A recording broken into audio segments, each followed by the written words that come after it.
Alam mo naman na ikaw lang yung mahal ko. Yung mga babae sa dating app, ginagamit ko lang sila para mailabas ko yung gigil ko. Babe naman, lalaki ako at may pangangailangan ako. So anong gusto mong gawin ko? Palakpakan ka dahil nakakaraos ka nang hindi ako ang ginagamit mo? Mag-thank you sa kanila dahil napapagligaya kanila? At para lang malaman mo may pangangailangan din ako, Virgilio. Ano bang kinagagalit mo? Ano bang kinagagalit mo? Nagsiselos ka sa kanila? Casual lang naman yun eh. No feelings attached. May feelings man yun o wala, ang point ko rito, nasaktan ako.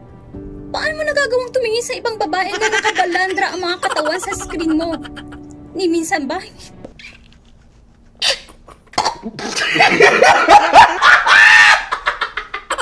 Hindi ako sumagi sa isip mo.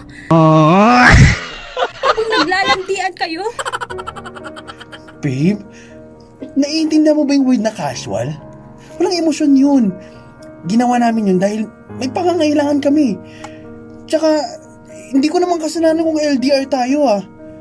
Sorry pero hindi ba mas okay yun kaysa maghanap ako ng iba rito na mas malapit? Ano? Naririnig mo ba yung mga pinagsasasabi mo? Ako, naisip mo ba ang mga pangangailangan ko? Kung maghanap din ako ng lalaki online para lang paligayahin ako. Ayoko din naman na puro sa video ko lang tayo nagkikita eh. Gusto ko syempre na hawakan ko din yung...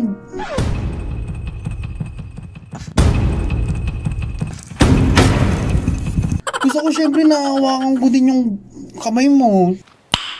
Nice. Naiiyakap kita.